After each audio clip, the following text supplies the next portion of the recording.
వి gold trusted gold buyers తాకట్టులో ఉన్న బంగారాన్ని విడిపించి ఈ రోజు ఉన్న మార్కెట్ ధరకే కొనబడును. మరిన్ని వివరాలకు సంప్రదించండి 77107720. నా పేరు వానపల్లి వాసండి, మన నర్సీపట్నం.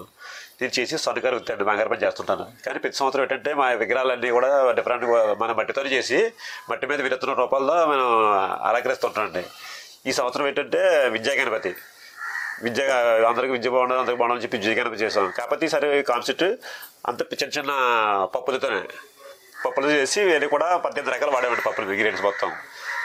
నేను ప్రతి సంవత్సరం కూడా చేసిన విగ్రహాలు ఏంటంటే స్వర్ణకార గణపతి ఒకటి, తర్వాత సవికేంద్ర గణపతి ఒకటి, 1016 విగ్రహాలు పెట్టి చేసామండి విగ్రహాన్ని. మొత్తం విగ్రహం ఒకే విగ్రహానికి 1016 విగ్రహాలతో మొత్తం వినాయకుని అలంకరించాం. అన్నీ కూడా మట్టి విగ్రహాలే. అలాగే ఒక్కో సంవత్సరం ఒక్కో వినూత్న రూపాలుగా మేము చేస్తున్నాం. కానీ అందరూ మట్టి విగ్రహాలు వాడాలని చెప్పి ఉద్దేశంతో ఇదే విగ్రహం మనకు కాన్సెప్ట్ చేస్తున్నాం అన్నమాట. ఈ విగ్రహాన్ని ఇచ్చి మా శాంతినగర్లోనే పెట్టుకుంటాం, ఇది మా వీధిలోనే పెట్టుకుంటామండి.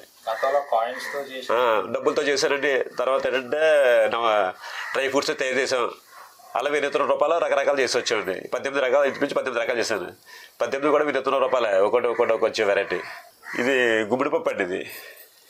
ఇవి కాబోలు శనగలు చిన్నవి, ఇవి ఆగ్రా కందిపప్పు అండి. ఇవి సగ్గుబియ్యం అండి. అలా ఇవి బఠానీలు ఇవేనండి. ఒకటి మొత్తాలు 18 రకాలు వాడేవండి. ఇది కూడా తెలుగులో న్యూస్ కి ఫాస్టెస్ట్ యాప్ ఇప్పుడు టోటలీ న్యూ అవతార్లో జస్ట్ 5 seconds లో కంప్లీట్ న్యూస్. సోషల్ మీడియాలో ట్రెండ్స్ కి one stop solution. Live TV app voice search option తో ఇప్పుడే డౌన్లోడ్ చేయండి లేదా అప్డేట్ అయిపోండి. యాప్ లింక్ డిస్క్రిప్షన్ లో ఉంది.